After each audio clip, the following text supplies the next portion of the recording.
Selamat pagi, perkenalkan nama saya Helita Sitorus dengan NIM C1S1222035. Di sini saya dari Prodi Kewirausahaan Fakultas Ekonomi dan Bisnis.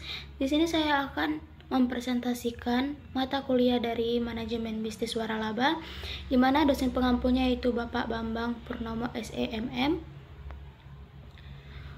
Untuk franchise atau waralaba makanan yang saya ambil adalah dari KFC, yang dimana KFC kependekan dari Kentucky Fried Chicken adalah jaringan restoran cepat saji asal Amerika Serikat yang berkantor pusat di Louisville, Kentucky yang berspesialis dalam membuat dan menjual ayam goreng dengan daging ayam sebagai bahan utamanya.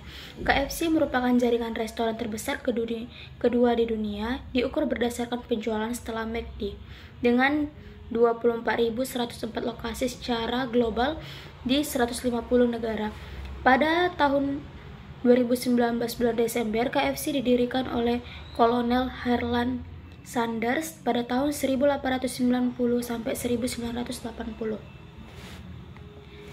Untuk waralaba dari minuman tersendiri saya ambil dari teh poci, yang dimana es teh poci hadir di Indonesia selama lebih dari 15 tahun dan juga di bawah naungan PT Poci Kreasi Mandiri.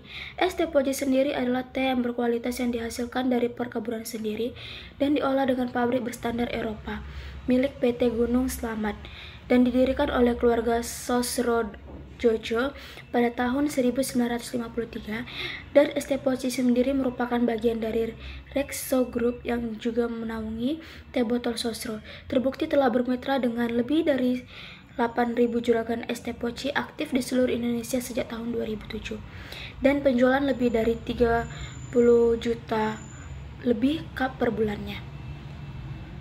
Sementara untuk waralaba retailnya sendiri itu saya ambil di LG Electronics, yang dimana pada tahun 1958 LG Electronics didirikan dengan nama Gold Star, yang kini perusahaan LG Corporation yang didirikan oleh Ko In Hee menjadi salah satu perusahaan manufaktur elektronik terkemuka di dunia. Dan perusahaan ini didirikan setelah berakhirnya Perang Korea untuk memproduksi elektronik konsumen dan perabotan rumah. Dimulai siaran televisi nasional membuat permintaan barang-barang elektronik meningkat, dan hubungan yang baik dengan Hitachi pun membuat Gold Star dapat memproduksi radio, televisi, kulkas, mesin cuci, dan pengkondisi udara pertama di Korea Selatan sendiri. Dan untuk waralaba retail selanjutnya itu ada di Gucci. Jadi Francois Henri Pinault adalah pebisnis asal Prancis yang merupakan anak dari miliarder Francois Pinault. Jadi Gucci itu sendiri merupakan mode rumah mewah yang berkantor pusat di Florence. Didirikan pada tahun 1921 oleh Gucci, merupakan perusahaan ini go public pada tahun 1995 setelah periode pertikaiannya keluarga yang panjang dan dramatis, dan sekarang dimiliki oleh perusahaan multinasional Prancis kering. Gucci dianggap sebagai salah satu merek mode mewah terkemuka di dunia, mengoperasikan lebih dari 500 toko di seluruh dunia. Produksinya meliputi tas tangan, pakaian, siap pakaian, alas kaki, aksesoris, dan juga dekorasi rumah. Selanjutnya itu ada waralaba jasa, yang dimana franchise ini yang saya ambil yaitu dari Simply Fresh Laundry, yang dimana Simply Fresh Laundry ini adalah waralaba laundry kiloan pertama dan juga terbesar di Indonesia. Diawali di Yogyakarta pada tahun 2006 dari gang kecil dengan hanya bermodalkan satu mesin cuci, dan kini telah membuka 388 outlet di 101 kota di Indonesia dari Aceh sampai juga Papua. Di mana Simply Fresh Laundry ini menawarkan kemitraan berdasarkan bisnis opportunity-nya, yang dimana mulai dari 45 juta, dimana juga pembisnis dapat menyediakan lokasi minimal 20 meter kubik dengan listrik minimal 3.500 watt. Pemiliknya adalah Bapak Agung Susanto Nugroho. Selanjutnya saya ambil waralaba jasa, yang dimana pada Salon Rudy. Jadi Rudy Hadi Suwarno lahir pada tahun pada tanggal 21 Oktober pada tahun 1949, yang dimana adalah seorang penata rambut profesional, pemilik jaringan pebisnis salon rambut dan kecantikan.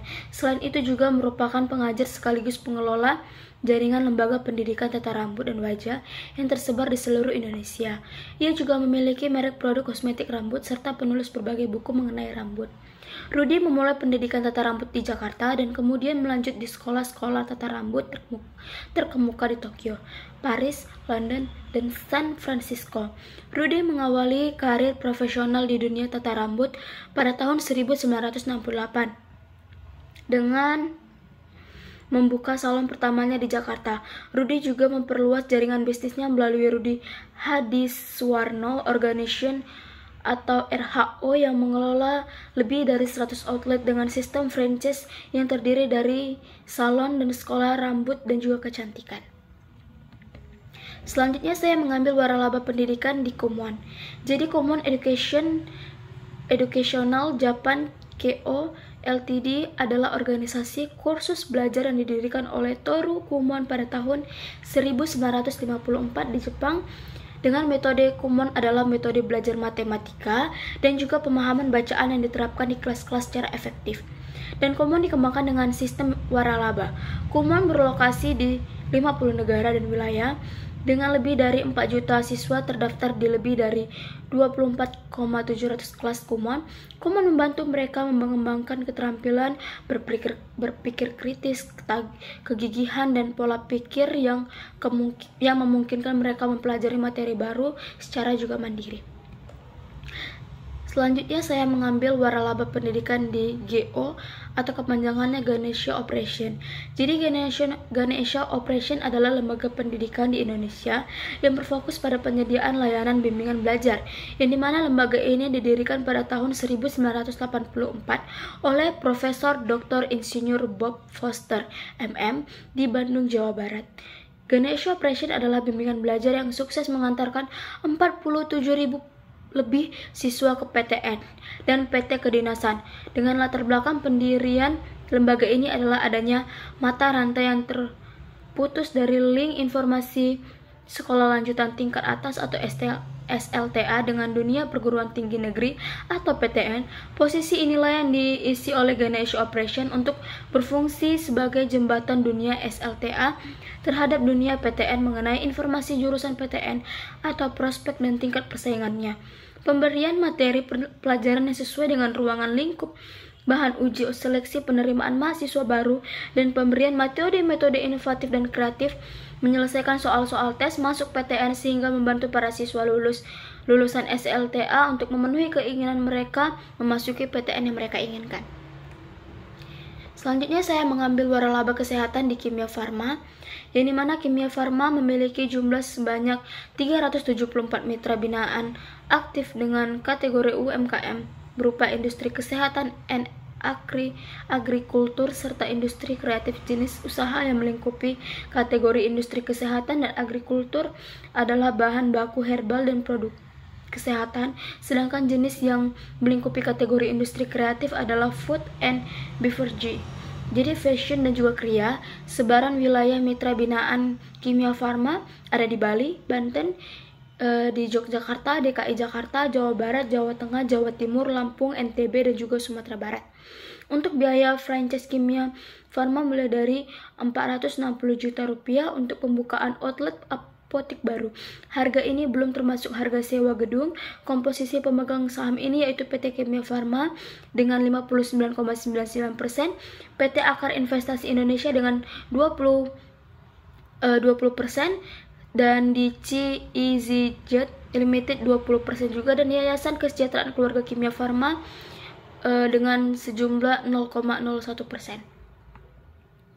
Selanjutnya saya ambil waralaba kesehatan dari PT Asaparahita, di mana PT Asaparahita ini investasi adalah perusahaan terdepan di bidang manajemen, marketing, dan juga business development, didukung oleh profesional berpengalaman lebih dari 20 tahun, dan mereka unggul dalam inovasi dan juga kreativitas.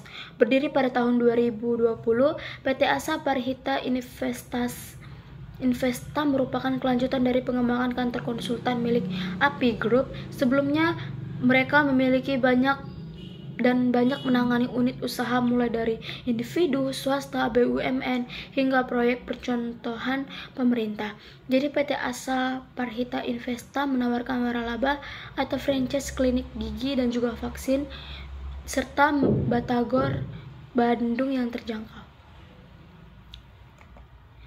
Baik, sekian presentasi saya mengenai waralaba yang ada. Semoga dapat bermanfaat. Terima kasih.